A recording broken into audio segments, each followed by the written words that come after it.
So Brandon, what kind of specific situations would the STAR department be called out for? So a lot of our stuff is anything that we can help the community with the calls for service. That's our number one priority. A lot of them are like missing kids. We have an outstanding PA system on this helicopter that actually really helps out finding the kids and faster. And I say kids because that tends to be what it is, but also elderly, anybody missing. Okay. And so we get those PAs out, and it just helps get everybody looking instantaneously. Okay. And so that's a big driving force to get them found faster. Some of the other stuff that we do is rescues along the river. We work in conjunction with the fire department, spotting for any drownings, anything that we can help with on the rescue itself. I've had numerous times people, when I'm assisting patrol officers not on a canine call, they say, hey, do you have a dog? I say, yes, I do. Do you want to meet him?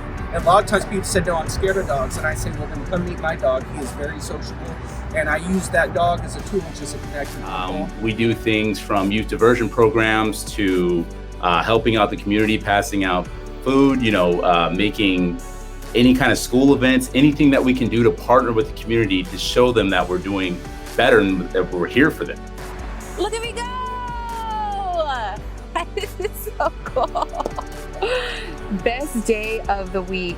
Just so we would use this to see there's bullet resistant glass up there as well. Yeah. We could put some cops on here and use this to get a peek in somewhere that maybe wouldn't have been accessible to us otherwise. Maybe this can raise up to look at second story windows. Oh, wow. So this would pick this up. Yeah. Wow. So our most common use for the platform, we've used it a few times doing evacuations where it's a suspect that has a gun, or we're hearing that he's armed and he's making statements to make us believe he's dangerous.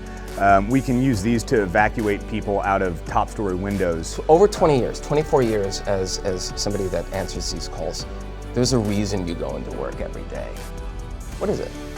I have wanted to do this for my entire life, as long as I can remember. Yeah. And I still love it to this day. So you just have to have the passion of wanting to help people. Every day is not a fairy tale. Yeah. But if you have the desire to help people, it pays off in the end. For me, I like solving puzzles. I love a good puzzle. I love a good challenge. So this work really appealed to me, to be able to thoroughly investigate and try to present a case to find the person responsible.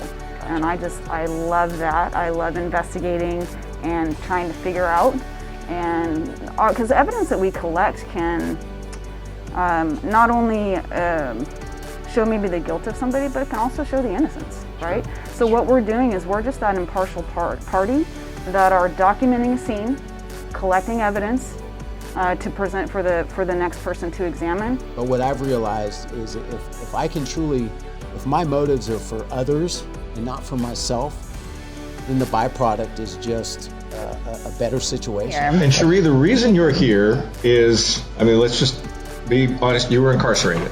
Yeah. Give us your story.